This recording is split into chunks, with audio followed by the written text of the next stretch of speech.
চিংড়ি মাছের এই রেসিপিটি আমার ছেলের বড্ড প্রিয়। আজও আবদার করেছে চিংড়ি মাছের কালিয়া বানিয়ে দাও, ঠিক যেভাবে দিদি বানায়। দিদি আসলে ওর দিদা আমার মা। তো যেমন কথা তেমনি কাজ, অমনি মাকে ফোন করে রেসিপিটা শুনে নিলাম আর চটপট বানিয়ে ফেললাম চিংড়ি মাছের কালিয়া। নমস্কার, আমি মাম্পি, আপনারা দেখছেন মাম্পিস কিচেন। তো কীভাবে আজকে এই চিংড়ি মাছের কালিয়াটা বানালাম চলুন দেখা যাক।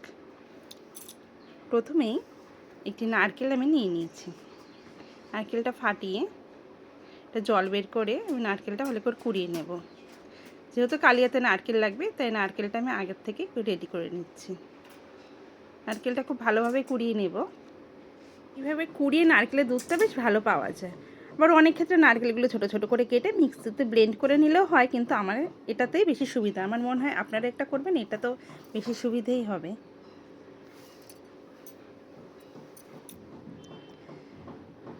নারকেলগুলো যতক্ষণ কুড়ানো হচ্ছে ততক্ষণ অপর দিকে একটি পাত্রে গরম জল বসিয়ে দিয়েছি আমি। জলটা উষ্ণ গরম হয়ে এলে, যতটা গরম আপনার হাতে সহ্য করা যায় মোটামুটি ততটা গরম হয়ে এলে নারকেলের মধ্যে আস্তে আস্তে দিয়ে ভালো করে চিপে নেব। চিপে একটি বাটির মধ্যে ছাঁকনিতে ছেঁকে নেব। আর যে নারকেলটা আমরা চিপে সরিয়ে নিচ্ছি সেটা আরেকবার জল দিয়ে আমরা রিপিট করে নেব, যাতে সম্পূর্ণটাই আমরা পাই, কিছুটা বাদ না যায়। এই যে রিপিট নারকেলটার মধ্যে আবার একটু উষ্ণ গরম জল দিয়ে ভালো করে চটকে নেব, যাতে সম্পূর্ণ দুধটা আমরা নিতে পারি। ব্যাস এভাবে করে নিলেই রেডি নারকেলের দুধ। আর এই যে এদিকে চিংড়ি মাছ, আমাদের চিংড়ি মাছগুলো ভালো করে লবণ হলুদ মেখে কড়াইতে তেল দিয়ে তেলটা গরম হয়ে এলে মাছগুলো ভেজে নেব। এখানে আমি সর্ষের তেল ব্যবহার করেছি। মাছগুলো এক এক করে দিয়ে ভালো করে লাল লাল করে এপিট এপিট করে ভেজে নিতে হবে। চিংড়ি মাছগুলো ভাজার সময় অবশ্যই গ্যাসের ফ্লেমটা হাই করে রাখতে হবে। হাই ফ্লেমে ভাজলে মাছটা একদম সুন্দর হবে, মানে কালিয়ার ক্ষেত্রে যেরকম মাছ ভাজার দরকার ঠিক সেরকমই পাওয়া যাবে। মাছগুলো একবার ওপিট ভাজা হয়ে গেলে এই পিঠটি দিয়ে একদম লাল লাল করে ভেজে তুলে নিতে হবে। এদিকে মাছ ভাজা হতে হতে আমরা মাছে যে মশলাগুলো ব্যবহার করেছি সেগুলো রেডি করে নেব। ঘরের উপকরণ দিয়ে মশলা একদম রেডি হয়ে যাবে।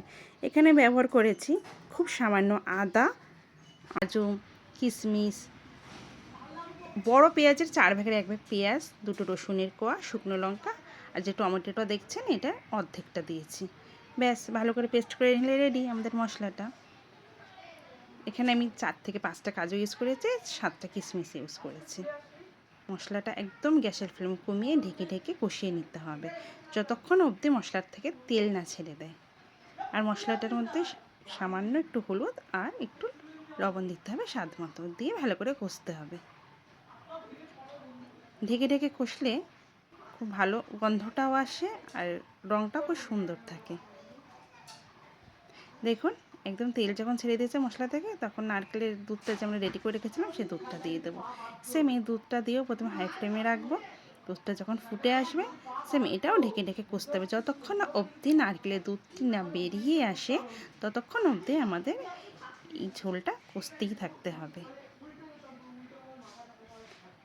এই যে দেখুন নারকেল থেকে যেভাবে তেল ছেড়ে দিয়েছে, তখনই ভাজা মাছগুলো দিয়ে দেব।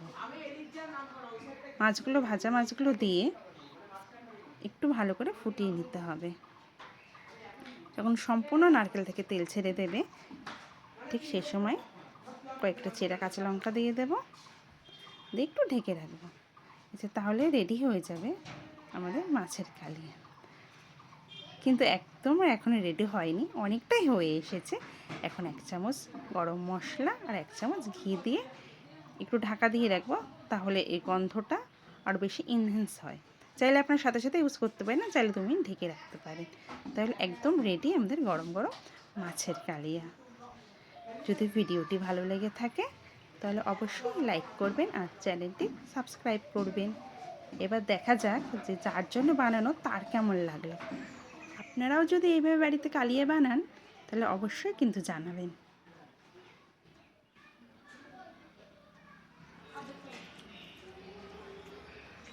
অসাধারণ।